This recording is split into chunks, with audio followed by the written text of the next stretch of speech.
Somos el Colegio de Ingenieros, somos los constructores de la paz en nuestro país. Continuamos con la cuarta conferencia magistral, Políticas Públicas y Calidad del Aire en la Primera Infancia.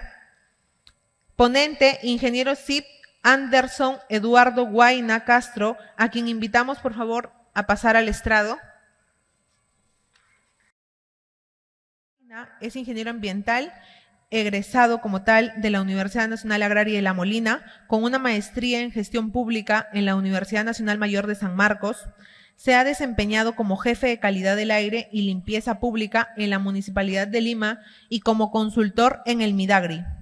Especialista ambiental en Ocitrán, entidad adscrita al PCM en COSAPI, en la construcción de carreteras, en la empresa INCOT, con la construcción de puentes. En ambas empresas fue premiado como líder en sostenibilidad, conferencista TEC y comentarista en RPP, Radio Capital, etc.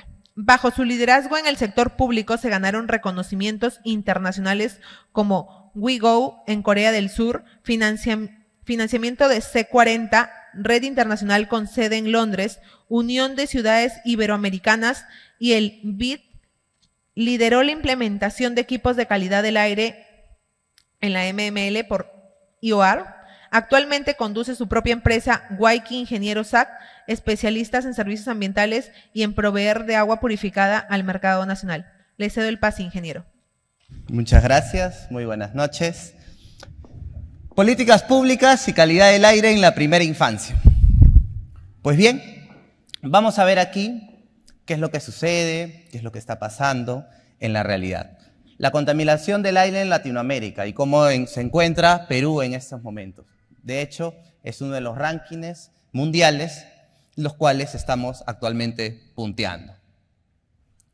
El hecho de respirar, por ejemplo, sabíamos este dato, el hecho de respirar en Lima hace que perdamos 5 años de vida, el solo hecho de vivir y respirar en Lima.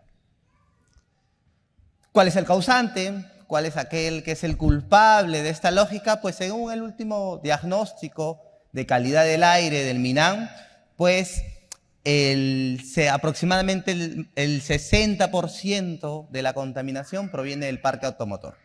¿Sí? Después, en segundo lugar, la industria y en tercer lugar, las fuentes de aire, basado en uno de los contaminantes que justamente es aquel que se utiliza para establecer estos rankings, que es el material particulado fino, el PM2.5.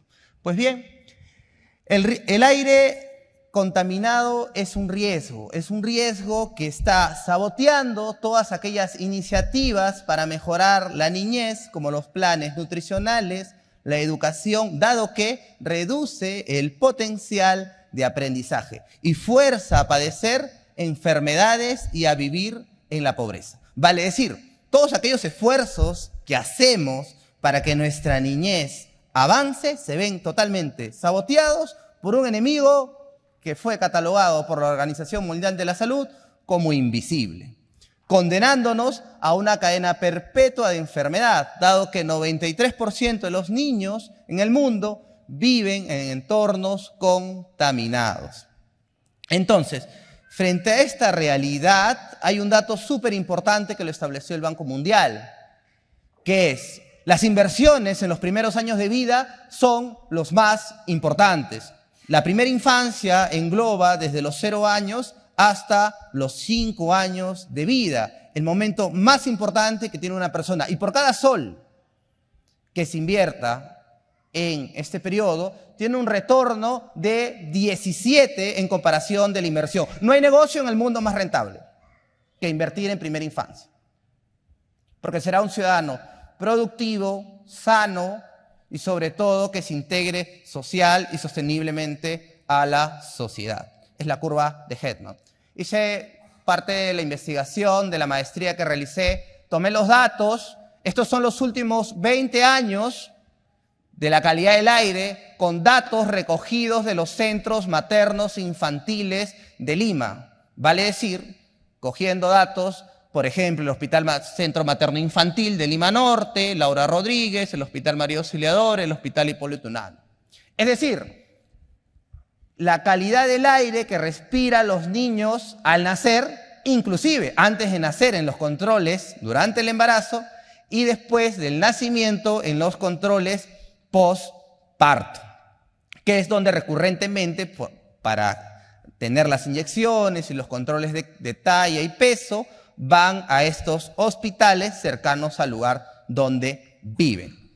Y se ha registrado lo siguiente, que en los últimos 20 años, en la década anterior respecto a esta última, la variación en la calidad del aire que respira la niñez ha disminuido en casi un 50%. Estamos hablando de 42%. Es decir, ¿estamos mejor? Sí, relativamente. Sí, y lo vamos a decir relativamente porque si vemos el gráfico, los últimos 10 años, en promedio, está bordeando los 30 microgramos por metro cúbico. De hecho, un poco por debajo está nuestro estándar de calidad ambiental, que es 25, y muy por abajo, ya saliendo del ecran, está lo recomendado por la Organización Mundial de la Salud. Entonces, estábamos mal, hemos mejorado, pero estábamos peor, ¿ok? Y aún, pese a eso, no cumplimos lo que se necesita para una niñez, para una infancia saludable. Ese es el problema que hoy en día tenemos. ¿Y qué ha pasado con las políticas públicas en esos últimos 20 años? Se hizo un análisis en el sistema SPIG para hacer un recuento de las políticas de las últimas 2 décadas y en base a los lineamientos de la UNICEF se establecieron 3 lineamientos para identificar aquellas políticas públicas. Aquellas donde se buscaba la vigilancia, la calidad del aire, vale decir, donde las normativas aterrizaban en los monitoreos, así como también buscaban la participación ciudadana que permita crear espacios para que la gente esté pendiente de cómo va la calidad del aire. La segunda es la exposición de la contaminación del aire. Tengo el monitoreo, tengo la exposición, vale decir, aquellas normativas que me permitan crear espacios seguros, áreas verdes, parques y zonas restrictivas para que se evite la contaminación. Y luego es la regulación de la contaminación propiamente, que significa aquello que disminuye, controla, regula la fuente emisora. Y como hemos visto al inicio, la principal es el parque automotor, el gran parque automotor, el dios de las ciudades. Bien, entonces, ¿a qué problema nos enfrentamos finalmente cuando queremos establecer políticas que mejoren esta realidad que hoy por hoy nos restan 5 años de vida por el hecho de respirar aire en Lima, por el hecho que nuestros sobrinos, hijos, padres vivan en Lima? Primero nos enfrentamos a 3 cosas. La primera son los cadáveres políticos. Aquellos que despiertan cuando alguien quiere hacer algo. Pues ahí hay que vestirse de Quijote, tener un corazón quijotesco y poder tener el sueño de vencer a esos gigantes. La segunda idea o segunda situación a la que nos enfrentamos, las decisiones. Esta foto es de 1700. Hoy las decisiones se parecen mucho a cómo ahora se toman las decisiones en nuestros espacios de poder. Nada ha cambiado. ¿Y saben por qué se hacía así? Porque todo el pueblo no se podía juntar y opinar. Por eso elegíamos representantes y ellos decidían porque nos representaban. Hoy por hoy, para la aprobación de una ley, opinar una ley, no necesitamos que nos representen porque podemos todos votar desde aquí. Todos. Eso es democracia. El otro problema que nos enfrentamos es este síndrome de Gollum. Gollum, este personaje, toma el anillo y dice, es mío. Los políticos de hoy tienen este síndrome de Gollum, que creen que la información es de ellos, pero la información es de la gente. Porque la información es poder y hay que devolvérsela a la gente. Vale decir que este problema de aire, y vamos a ver cómo en aire, en agua, en cualquier componente, hay que darle a la gente. No tenemos un problema de datos, no tenemos un problema de creación de ese tipo de datos sueltos, porque se está monitoreando, se está haciendo. El problema es la información. El problema es cómo se traduce eso para que la población pueda tener ese alcance y pueda tomar el poder para poder finalmente presionar a sus políticos, presionar a sus gestores para poder hacer cambios.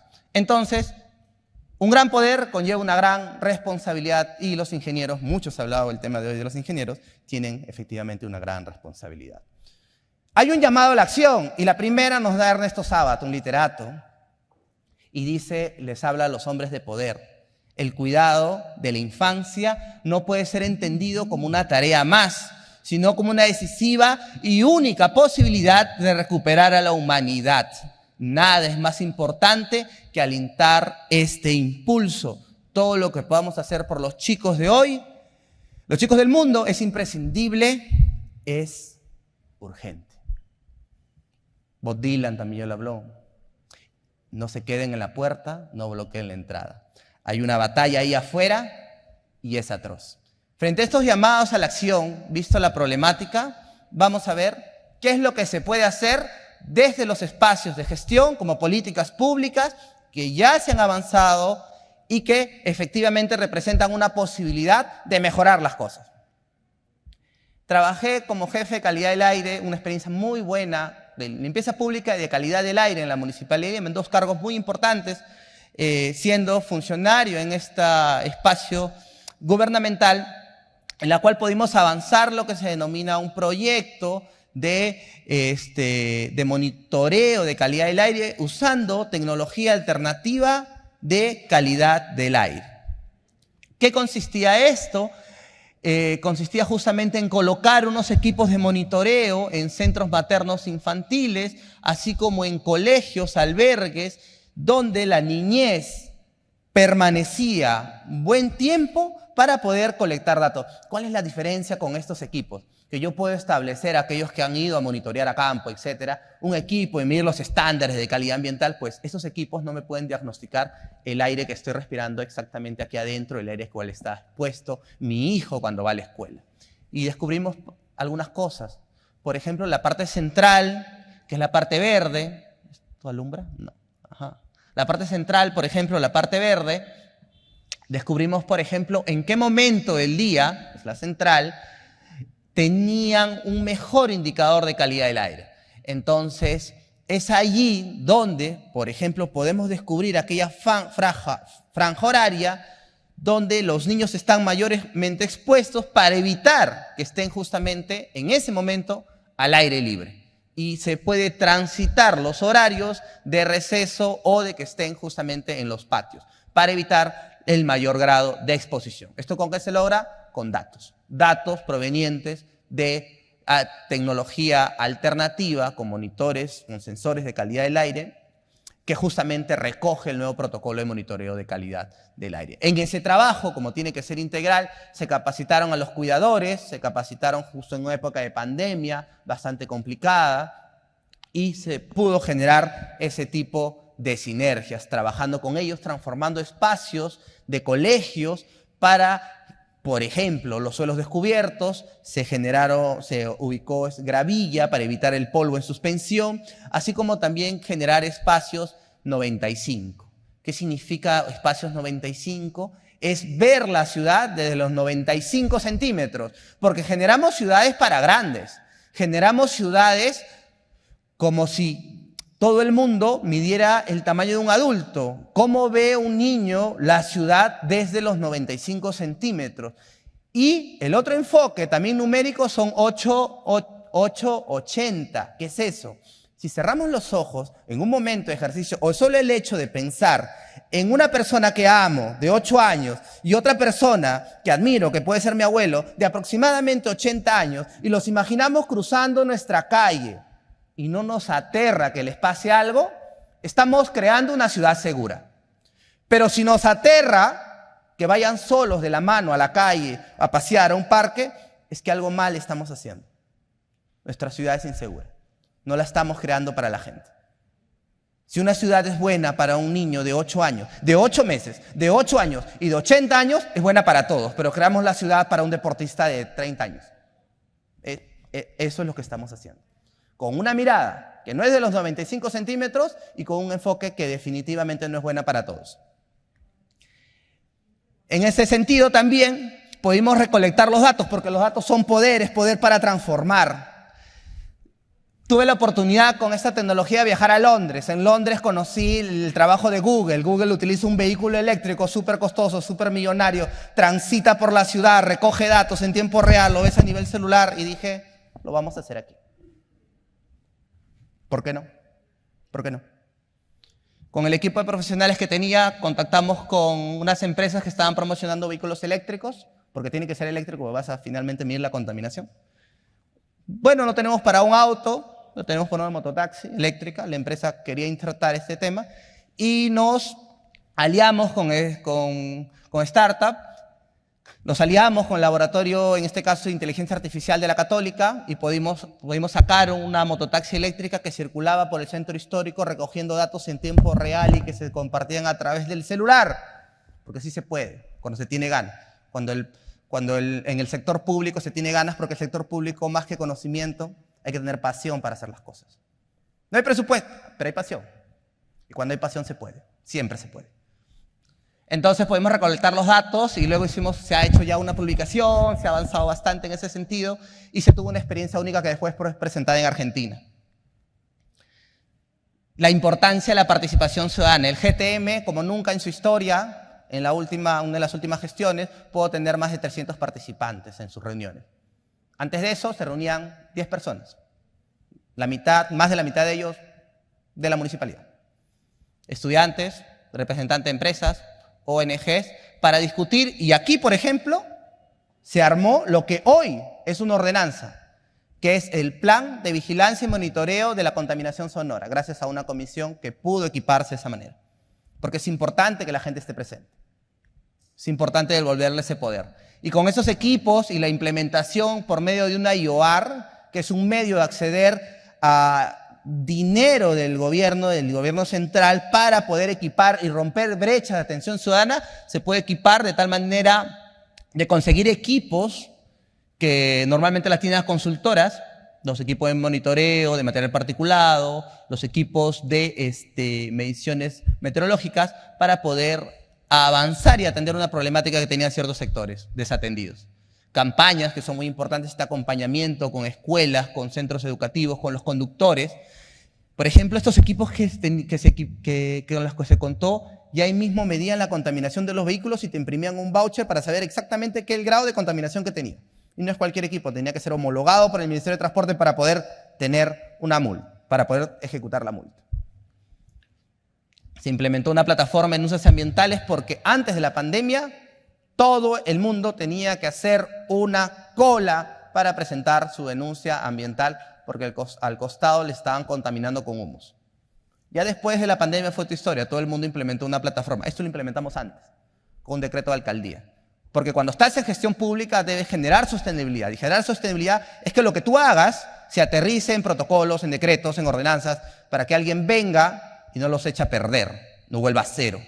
Y sobre todo que el personal estable, obrero que tengas a tu cargo, le entregues ese know-how para que pueda darle continuidad. Hoy yo me siento muy orgulloso. Ayer llamé a una trabajadora que antes barría la calle porque se incorporaron trabajadores municipales. 5 de ellos se decidió capacitarlos y hoy en día mantienen una red de monitoreo de calidad del aire con sensores de bajo costo en toda la ciudad de Lima.